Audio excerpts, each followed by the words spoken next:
This is Business, Equity, and Opportunities.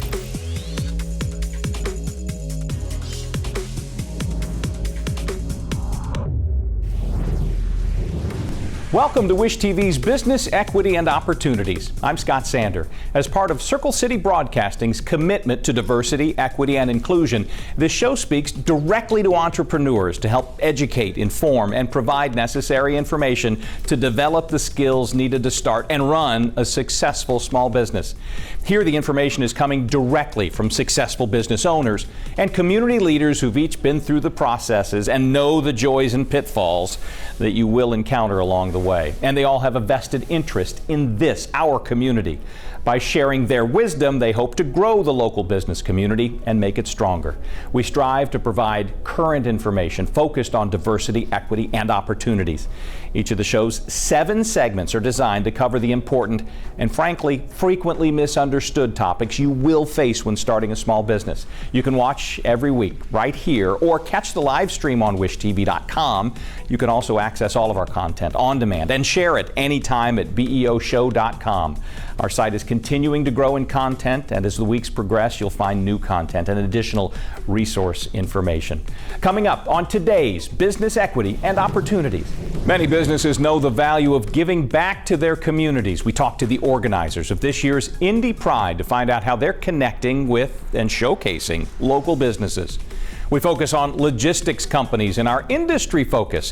One of the best in the country is a woman-owned company right here in Indianapolis. Also, we hear the success story of restaurant owner Ron Jordan, who grew up in the family business. Our first topic, getting started. Every week, this segment focuses on things you should consider, think about, plan around, and prepare for as you start putting your new business together. This week, sales leads. Many businesses rely on them. They're a way to generate important sources, but success or failure may hinge on the quality of those leads. So, how can you identify which leads have the best prospects? This is Business, Equity, and Opportunities. Getting started. Super Bowl champion and local businessman Gary Brackett is a successful consultant for entrepreneurs. One of the tools he shares with us is a quick way for businesses to qualify leads to see how likely they are to become good clients, something new business owners may want to consider. He calls it the CHAMP framework. So one of the things when I speak to entrepreneurs about starting their business, about getting going, especially when they encounter a roadblock, is I walk them through a framework, and it's called the CHAMP framework. So it's the C in the CHAMP framework first stands for current situation. Before we get going, we have to figure out where we currently are. So what are your current situation? What are your current skill sets? And that's always great to figure out, to inventory, because then we can figure out what we need to do to actually get to where we're going, which is the next thing. So the next one, when we look at the H, is in hone in on your desired destination. So what's your desired destination on where it is that you want to be? Now in your business, this number could be something in terms of revenue goals. This could be employee base, or it could be how many people you want to serve in your community. So after we figure out that, then we figure out A. And A is we want to apply the 80-20 principle. This is a principle, it's called the Pareto's principle, and it states that 20% of our activities actually yield 80% of our results. So what is that 20% and what does it do for you? How do I get there? I'm glad you asked. So here, we're going to go through and we're going to make another sheet and we're going to figure out how we make the 80-20. And how we do there is we first make a triangle and then we figure out everything that we have to do. And then from there, we figure out what things we can first, E, eliminate from our to-do list. That's not gonna get us closer to our goal, our desired destination. A, we automate our payroll, automate groceries, automate bills, and make sure that we're not taking our brain power doing those sort of activities. And next, we delegate. So then we delegate the rest of our stuff inside of our business so that we're not the sole one responsible for selling, for fulfillment, for customer service. We should really figure out what we're good at, and that's gonna be that 20%, and that's gonna be things that you could do on your own inside your business that's gonna yield the greatest result. Next, after that, what do? We M, and that's gonna be massive action. Once you figure out what it is that you should be doing, your unique gift inside your business, that's what you should be spending all your time on. Everything else we outsource, we get it off our plate, and once we get that done, then its P is gonna be the pursuit. And that's gonna be the pursuit of that championship transformation. I feel like I'm always chasing the best version of myself. And I don't wanna catch that person because I think it's gonna leave me room to grow. And that's what I do when I'm figuring out problem solving, how I get something done inside my business and where I begin and where I start. If you like this video and you want more, you can visit my website at GaryBrackett.com and fill out the questionnaire. We'll be sure to get back to you.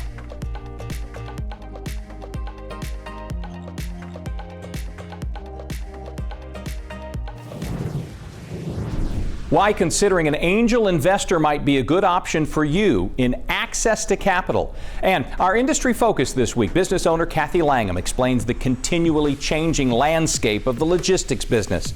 Be sure to find out more online at beoshow.com. This is Business Equity and Opportunities. We'll be right back. Getting Started, made possible by the Indiana Economic Development Corporation.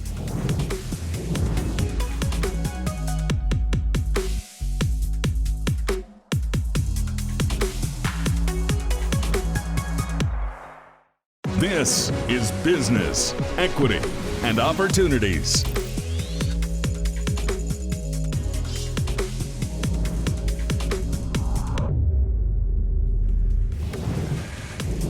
Welcome back. Time for access to capital. As we keep stressing, it's one thing that every new business owner must address.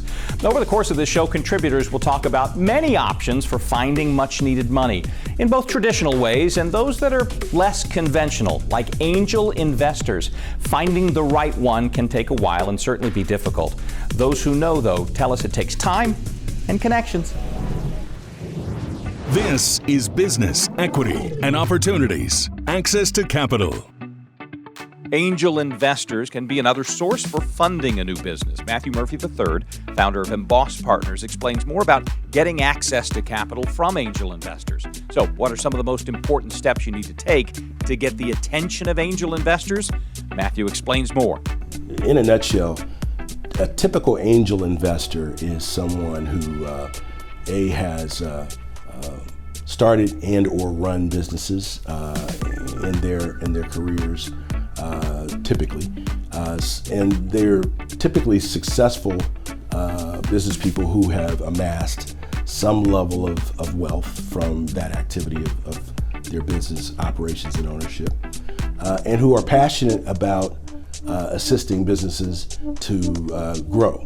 And for that, they're seeking companies that they can invest in that either they're passionate about from an industry focus or that they're passionate about because of the team that's assembled for that business. Angel investors typically are looking for a return on their capital that they invest in these businesses. They tend to be a little bit more patient, so we kind of define it as patient capital, but not permanent capital. Generally, the objective would be to have a liquidity event somewhere in the cycle whereby the business is able to cash out the angel investor and provide a return on that early capitalization that was provided. So they're hard to find because there's very little marketing and advertising done by angel investors to say, hey, here I am, come see me. And yet, in a community like Indianapolis and central Indiana, and really throughout the state, angel investors are kind of known to many business people, lawyers, business lawyers, accounting firms, and so it's really relationship based, and they're not looking to cast a wide net in terms of the number of kinds of companies that they're looking to invest in. They generally are looking to invest in companies that they know something about in terms of the industry exposure, and so they can, in addition to parlaying their capital, they want to be able to add value by mentorship and guidance and counsel. So Angel investors are an interesting source of capital for all of those reasons, but I think at the top of the list is the mentorship, the ability to get an angel investor to spend time with an aspiring entrepreneur, to give guidance, to help solve problems, and to network, to introduce the entrepreneur to various people in all kinds of disciplines that will help their business succeed.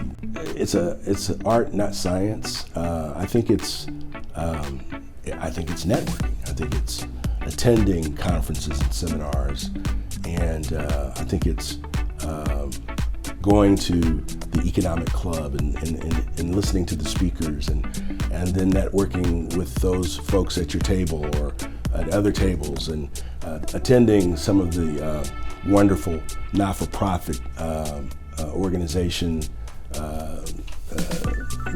events where a lot of the business owners and civic leaders are attending, and therein lies kind of the room full of folks who you never know what their ability to help you can be. So sometimes you don't find the angel investor, you find the person that knows the angel investor. And the networking has to be purposeful, and it has to be frequent, and it has to be sustainable, because it's never an easy search mission. It's more of a journey, so to speak. So, but I think there are folks at banks and bankers and folks at the Small Business Administration and certain law firms that specialize in business law. I think they sometimes know who those individuals are that have an interest and experience in working and investing in businesses. So I think it's just a matter of connecting the dots.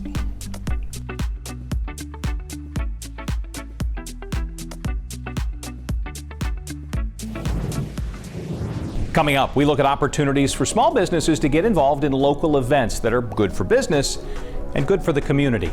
That and more when Business Equity and Opportunities returns.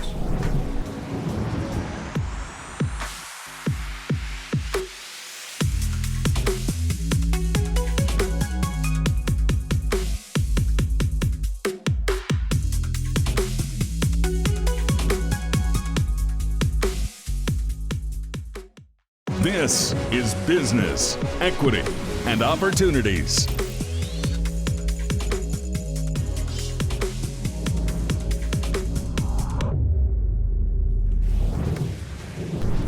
Welcome back to Business Equity and Opportunities on Wish TV. I'm Scott Sander. Successful business owners understand the importance of staying on top of the latest news and business trends.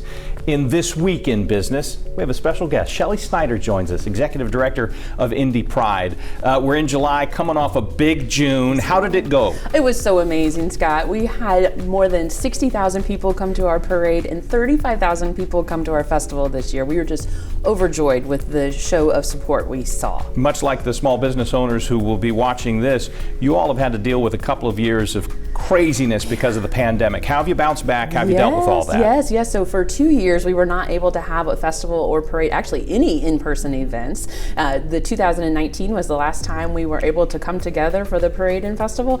We were very excited to come together this year. It means so much to this community to be able to come together and show that they are welcomed in this environment. As we talk about community, widely speaking, LGBTQ plus issues are huge to you, near and dear to your heart. Yes, they are. You're speaking to an audience that wants to know how different pieces fit into a successful business puzzle. Yes. As you think of that from your perspective, what do you want them to know? I want them to know that inclusive workspaces are better for everybody. How so? Not only is it good for the people who work there to show that all voices are welcome and deserve to be heard, it's also good for the business's bottom line. So it's good for productivity, it's good for, there are reports out there that say that it's good for stock prices when you are more inclusive in your environments. It's good for turnover. You make better products, and you can provide better services to people when you know all the different ways that people could be affected by When you that. start talking bottom line, you get people to pay attention.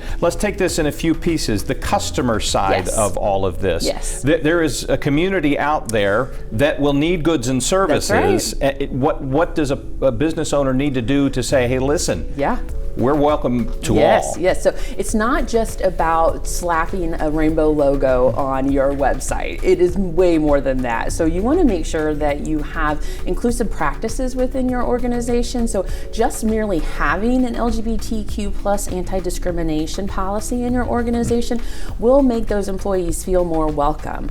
So that's always important. And then also making sure that you are listening to those customers to make sure that you hear what it is that they are interested in getting out of your product or service. You mentioned the employee side of this. Let's get into that a little bit more. Like any community, people within it share information. They do. I would presume that it's pretty quickly evident for people in the LGBTQ plus community, hey, this is a place where we feel welcome. That's right.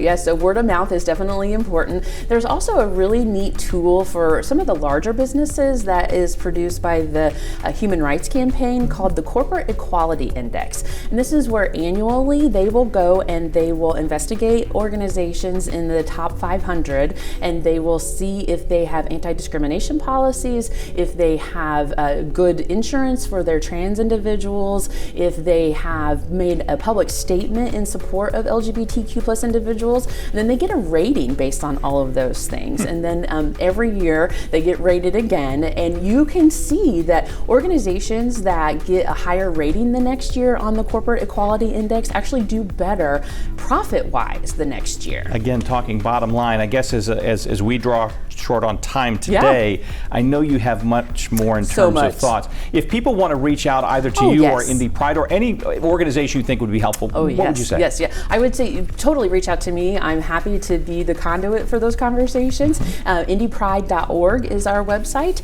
and my email address can be found on there. I'm Shelly Snyder. She is Shelly Snyder. She's good enough to take some time on This Week in Business to share her experiences. Thank you. You're welcome. More business equity and opportunities right after this. We haven't had a festival in 2 years, and to be back at the festival and just soak in all the love and acceptance it just fills me up and makes me so warm. I think it's great. It's my first Pride ever, so I'm having fun. We just got here, so it's really exciting. I'm having a lot of fun. I think it's just beautiful. I love that the crowd is so big. I think a lot of people kind of underestimate Indianapolis, but we got a big crowd here, and it's just beautiful. It's so wonderful. She needed to be out, have a good time, be around a great environment. She was a little anxious staying at home, didn't want her to be home alone. You know, everyone here is welcome. Everyone deserves their voice heard. Everyone deserves to be felt loved, to be cared for, to be protected by our own community, you know? So definitely here to show support, make sure we share the love. Just the variety of people, I think. I personally like seeing the older veterans that are out here. And the drag queens, they're fantastic. Definitely like the amount of churches and like unexpected groups here, I think is very cool. I'm a part of the community. I'm a bisexual woman, and to be able to come amongst all of my other community, you know, my alphabet mafia, it is absolutely just great. Like we get to be accepted, we can do whatever we want, we can just be free and not have to look over our shoulders. This is the place to do it and to just fully be yourself. We want to support everyone. I want to make sure that he's exposed to different people, different types of people, and grows up accepting everyone and being welcoming to everyone. I came just to celebrate, have a good time, get out the house, enjoy the people, see some faces, love everybody. Don't judge nobody, you never know. Be happy.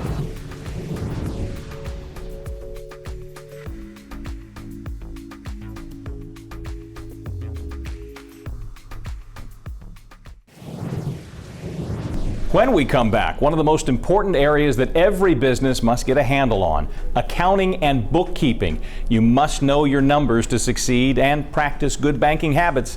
When we come back, we'll find out why debt can actually be a good thing to have when you're seeking a business loan. Stay here for more insights on business equity and opportunities.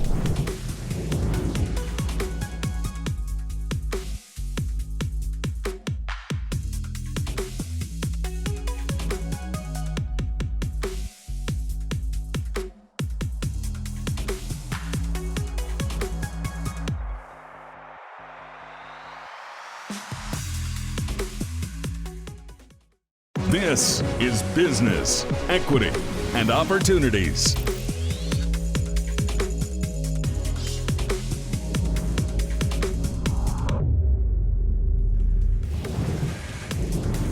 Welcome back to Business Equity and Opportunities. Our next topic is accounting and bookkeeping. We group these together, but they are different. Bookkeeping, the numbers and the facts. Accounting reviews and analyzes those facts and figures to make sure you can keep your business on track. Both, though, are clearly important to the successful operation of any new business. Today, we take a quick look at debt, the role it plays in your business plan, and how debt can be a good thing. This is Business, Equity, and Opportunities. Accounting and Bookkeeping.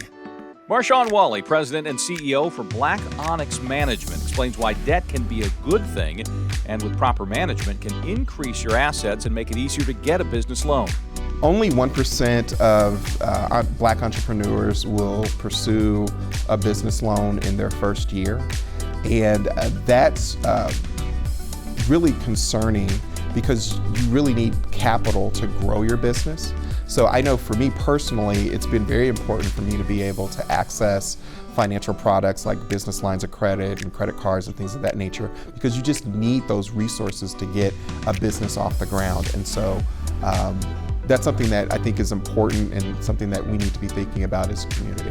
One of the things we found was that nearly 50% of Black people were either unbanked or underbanked. And that's a national statistic. When you talk to bankers locally, they think it might even be higher.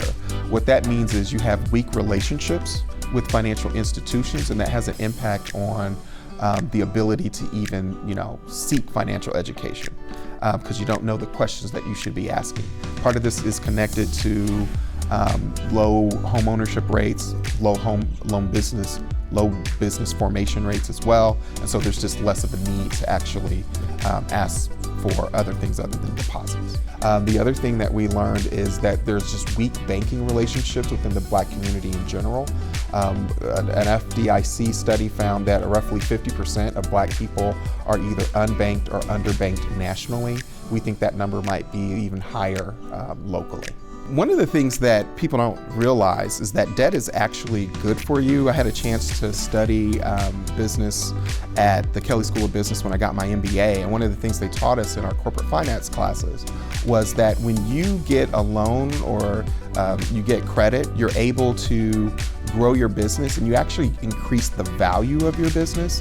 And so my hope is that when people hear this, they're not afraid of debt. They see it as a friend. They see it as something that could actually help them grow their business as opposed to just thinking about the fact that they have to pay it back.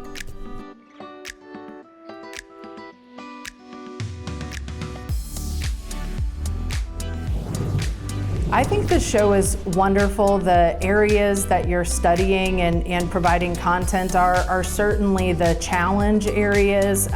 We always talk about barriers to entry or barriers to success, and I think the topics access to capital, managing legal risk and human resources issue, and even how to best tell your story, those are challenges that are going to face entrepreneurs of all business sizes. Yeah, I can't tell you how many times I'm out in the community and people have never heard of LISC or don't know exactly what we do. And so we're grateful for segments like this because it gives us an opportunity to tell our story, but it also gives the community an opportunity to hear the story and to hear what services we provide. Giving entrepreneurs, would-be business owners, management teams the opportunity to know where resources are, whether they be the financial resource providers or the technical assistance that companies need to put together their business plans, to work with accounting firms for their financial needs, and myriad of other services that are all necessary for any level business to succeed and grow and thrive.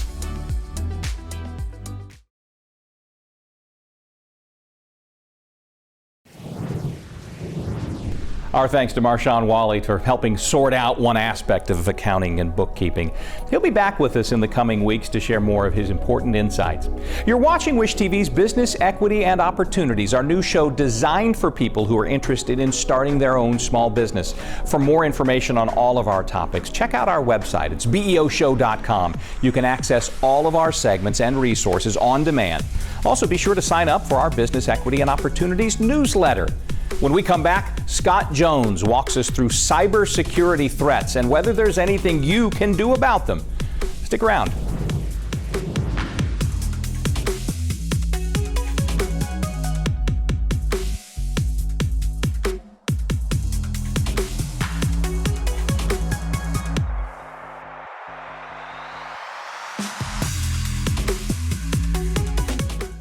This is Business, Equity, and Opportunities.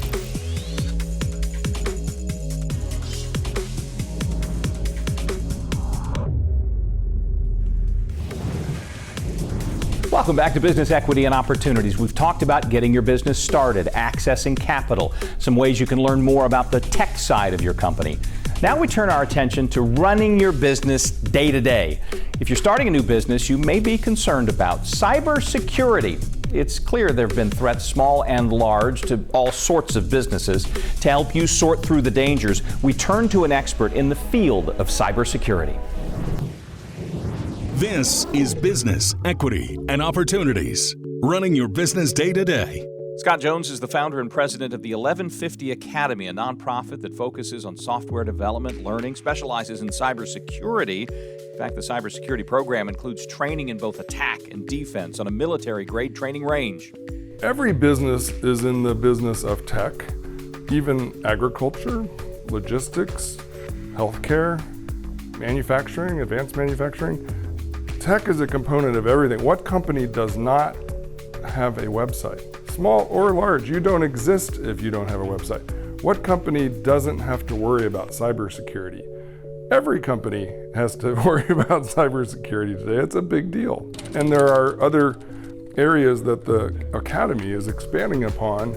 There's things like DevOps, there's cloud computing. All companies in all these different dimensions have a tech component.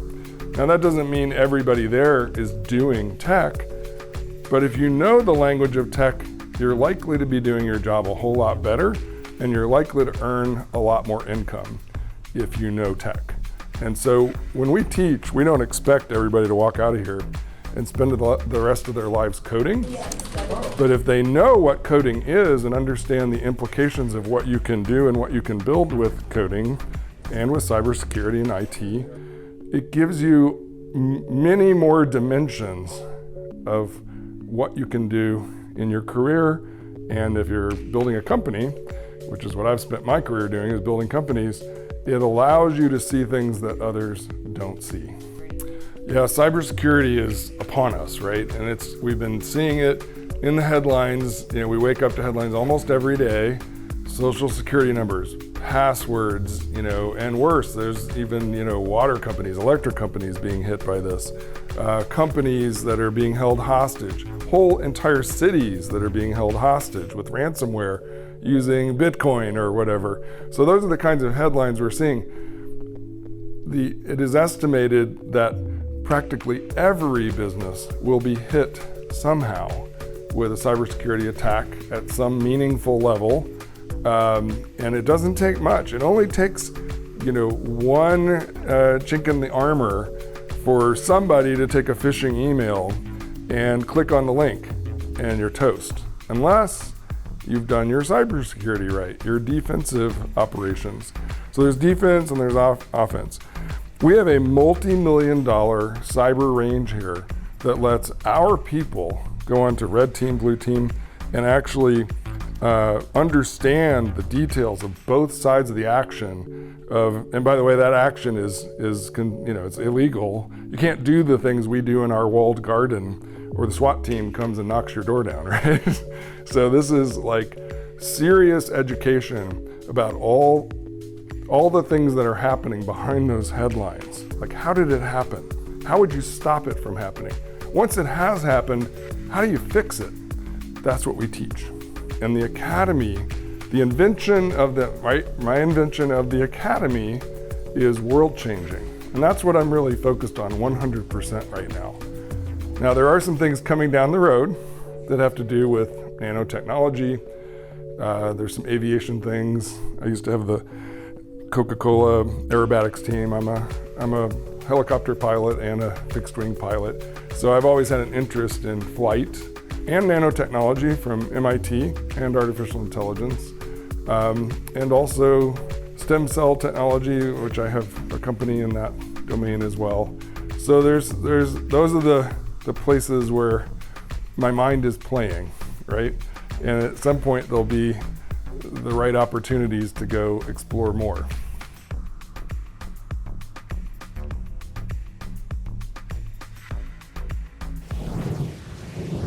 From topics like cybersecurity to human resources, join us every week for Running Your Business Day to Day. Those segments to help you find more tips and insights from the experts to run your business successfully.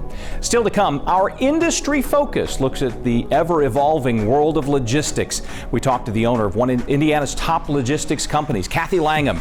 She shares insights into her industry coming up on Business Equity and Opportunities. I'm Scott Sander. Stay with us. Running Your Business, made possible by 1150 Academy.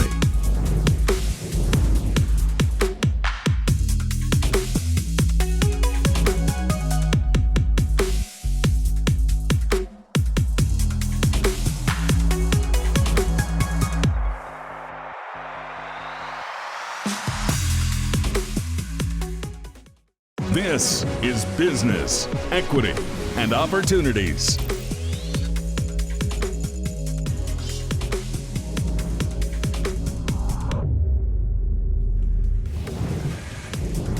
Welcome back. I'm Scott Sander. Each week on Business Equity and Opportunities, we'll focus on a specific industry and hear from the business leaders in it about the current state of that industry and what the future holds. This week's industry focus looks at the logistics and transportation industry, a business sector that has gone through immense changes and challenges over the last couple of years.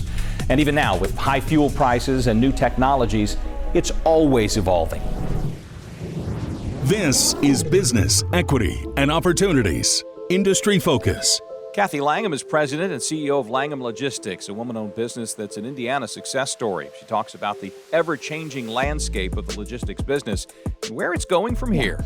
I love the fact that people know what logistics means. I think as one outcome of COVID, a lot of people understand supply chain and logistics more than ever, and now it's a sexy thing to go in. Before no one knew what it was and it didn't seem that appealing. Now we have a lot more interest, and so that has attracted a lot of different sort of potential employees, and it's just elevated the importance of supply chain. So I would say in the last couple of years, logistics has become a household word, and it continues to evolve and have tons of opportunity for entrepreneurs, for employees, and for our customers.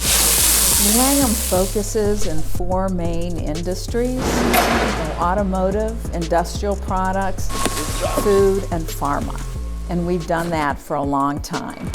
In the last few years, we've had a special focus in the warehousing side of the business, especially in pharma and biotech and biopharma and all the related supplies that go with that. So we chose to take a business, a segment of this industry that had a higher barrier to entry. It's not for the meek of heart, it's expensive, and the quality levels are a lot higher than our core business. We still love our main business. I wouldn't call it our main business, but our other business of automotive and industrial products and food. This pharma has stretched the team and provided a lot of great opportunity. especially in this environment where a lot of these sorts of companies want to reshore a lot of their raw materials, where they needed 4 months of safety stock, now they need 18 months. Yeah, they've really got to keep an eye on things. They're not interested in investing CapEx in warehouses. They want to invest in manufacturing and doing things back in the domestic U.S.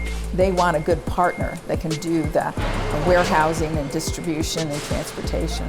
Logistics is a very dynamic business to be in, especially now. Between COVID and countries shutting down, the war, fuel prices, backups at the ports, we're blocking supply chain, which affects everything we're doing, whether it's consumer products or building buildings or creating large molecule drugs. Yeah, everything's been affected. So we are at the center of all the madness that is going on across the world now. So we've got to really keep our eyes open to the pivots in the supply chain. What's working, what's not? Is China locked down? Have they opened up? Are we doing business with Russia? Are we not doing business with Russia? You know, we've got to keep our eyes on the geopolitical environment, as well as anything going on, and then pivot. If one port's shut down, another one needs to open. We need to pivot how we're moving that freight via ocean, or once it gets here. Is it rail? Is it truck? Is it air? There's an opportunity for a chance, I'll say, for a port strike coming up in about a month. That will change everything again. So I think we really have to stay on top of everything that's going on and make sure we are making very good decisions with and on behalf of our clients.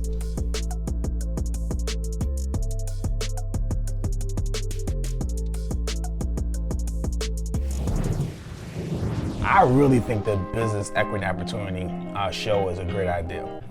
As an entrepreneur, sometimes you don't know what you don't know, and you don't even know what questions to ask. So having a program that's going to share with you some business principles from some leaders in the community that saw their fair share of success and failure is going to help accelerate your learning curve. It's going to help you become a better business owner a lot faster. But it's for entrepreneurship. And Indiana, we've been in the bottom 3 states in terms of new business formation. And we got to move up. You know, we can't be in the bottom 3 states. We got to strive to get to the middle and then to the upper half, and then continue to strive to get higher and higher. Encourage new business formation.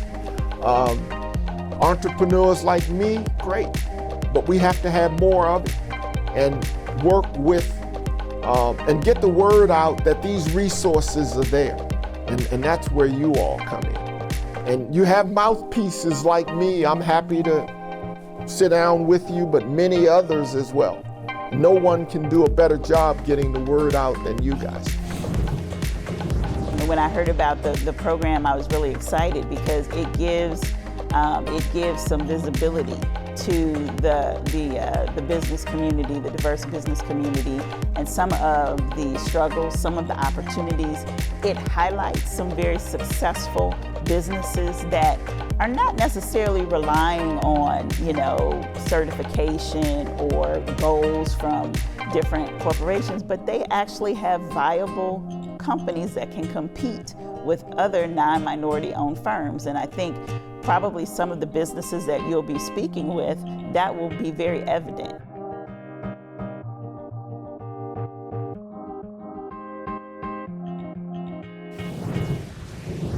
Coming up, Ron Jordan shares his success story and a bit of family history when Business Equity and Opportunities returns.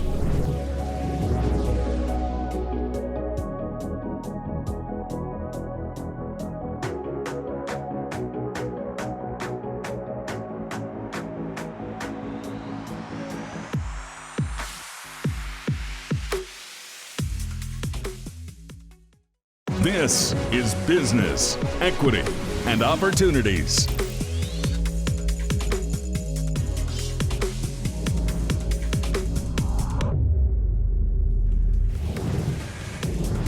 Finally, in our program, we focus on something every entrepreneur hopes for in business, a success story. The path to success is different for everyone. Each week on Business Equity and Opportunities, we'll share a success story from one of our business contributors. You'll meet many fascinating leaders and see how their path to success may be similar to yours. This week, we find out what the impact of growing up in a family business can have and the hard lessons that come with it. This is Business, Equity, and Opportunities Success Story. This week, Ron Jordan, the Chief Executive Officer for Jordan Hospitality Group, shares lessons he learned growing up in the restaurant business, his personal path to success, and how he's planning for the future. You know, it's funny because I told myself early on, I would never be in the restaurant business, at least, right? I always knew I'd be an entrepreneur, but I didn't want to be in the restaurant business. And here we are, 20-something years later. I'm third generation, so I'm in the restaurant business. My family, we started at Popeyes in 1997, March 4th of 97. My grandparents would go back and forth to Chicago, and Michael Jordan and the Bulls were still winning. So it was a really good time in life in general, right? And he really enjoyed the brand at Popeyes and said, hey, we got to do this at home. Brought it back, took an old Sister's Chicken, which I'm not sure if you guys had those here in Indianapolis, but it was a brand that Dave Thomas and Wendy's had developed at the time. Massive dining rooms. We converted that over to a Popeyes, one of the first in Columbus. And we took off from there. I was 9 at the time when we did it. And I've done everything from A to Z, kind of grew up in that business. That's why I said, hey, I'm not doing this long term. And here I am right back in the throes of things in terms of restaurants with Donato's. So excited to do it though. The things that I've learned growing up, obviously work ethic, right? To be in this business, you have to be ready and willing to work as hard as you absolutely can, right? You get 2 days a year off, and your phone's constantly ringing. Those are things that I saw growing up. So now it's second nature to me to have to be able to be on call and work whenever we have to. Luckily, I have a great team here, so I don't have to make pizzas or anything like that, but I am the type of person who has developed that work ethic from those mentors in life. What I've also learned and gotten an understanding for is just people in general. A lot of people make the common mistake that we're in the food business. Food's our medium. We're in the people business. Whether it's you as the consumer or whether it's me as an employee or employer, people are the commonality between everything. So my job as the CEO has been to learn how to take care of people. If I don't take care of people first, in terms of my guests, in terms of my staff, in terms of just myself in general, the operation's not gonna work, right? So I think those are the things I've learned the most along the way.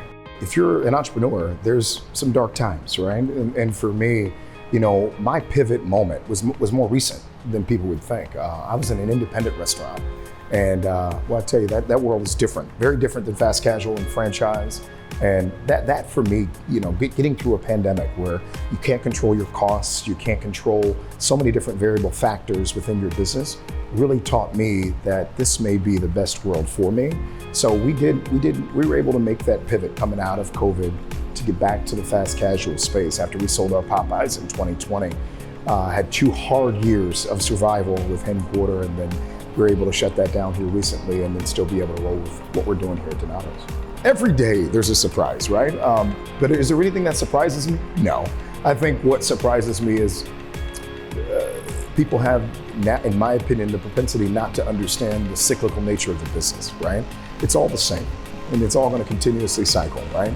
I think a lot of people think they're getting ahead of the game, they're being innovative, but some things are just going to stay the same. And it's about how you manage through that, not try to manage it. And I think that's what surprises me most about people still. But to be honest with you, am I ever surprised? No.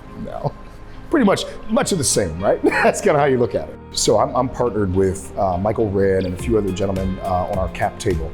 And 22 Ventures, they have a big idea of growing and scaling Black-owned businesses. So for us, our goal was to come together and grow the hospitality vertical, which we've started, right? This is our first step. Our goal ultimately is to have 4 to 5 brands, national brands across the country, to where we're invested in those brands the same way we are in Donato's. That's at least my ultimate goal. Our goal is to get to 100 million over the next 5 years. And I think we can get there. So we've got some really hard working people, some foundational blocks here in Indianapolis, which is key to our next couple of ventures. And once we get those folks in place and continue to grow the business for us, we're on to the next venture and figuring out how we can grow and scale those. So that's what's next for me. We like to play in tech a little bit, and then the real estate space. So those are things that are also on the horizon for us. I struggle the most with balance because, again, I'm an ex-college athlete. So for me, I was the guy that was the first in the film room. I was the one that was the last to leave, right? And my mentality is still the same. I do have 4 kids now and wife, 4 daughters at home. So for me, learning that balance has been tough. I've got some moments where we can sit down one day and over a coffee or something, and I can tell you about how I closed a deal on Space Mountain in Disney World, right? Like, those are things I've had to learn. Sometimes being more present is more effective in that stage of your life. It's still a work in progress every day. If you ask my wife, she'll tell you I'm not great at it, but I am learning day to day. So yes, balance is tough, but it's what I do. It's what I love. It's what I enjoy. And if I didn't enjoy it, then it'd be a different ballgame. And like everybody tells you, you find something you love, you never work a day in your life. And that's kind of how I feel about what I do day to day.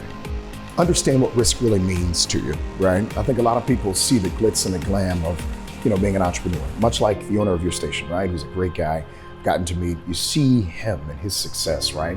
You're like, man, I want that. I can do that. What you don't see are the sleepless nights and the things that you put into your business to get to a certain point, right? So that assessing that risk is huge. Outside of that, really getting an understanding of what about the business you're passionate about, right? Those are things that have to happen, and you have to be unafraid to fail. Failure is a requirement. If you're afraid to fail, then you're in the wrong business. You might need a 9-to-5. Might need to be a desk. Might have to work at a desk. But for me as an entrepreneur, failure is something I've always just ran into. You have to have it. If you don't, you're never really going to succeed. You're never really going to win. So losses are the most important things. A lot of people love to celebrate your wins and your victories. That's great. But the losses is what teaches you things. So when you do lose, as long as you learn from it, puts you in the best space possible to continue to succeed.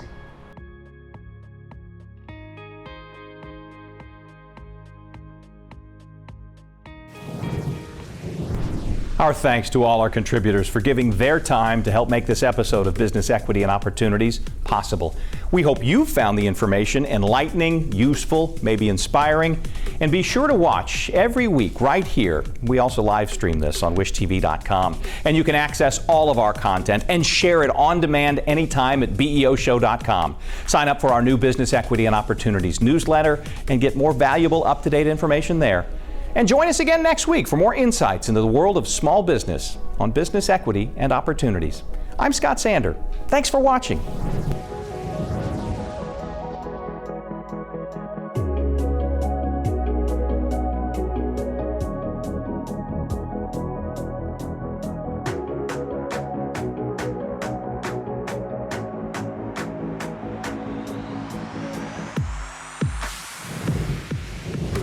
Business, Equity, and Opportunities is made possible by Indiana Economic Development Corporation and 1150 Academy.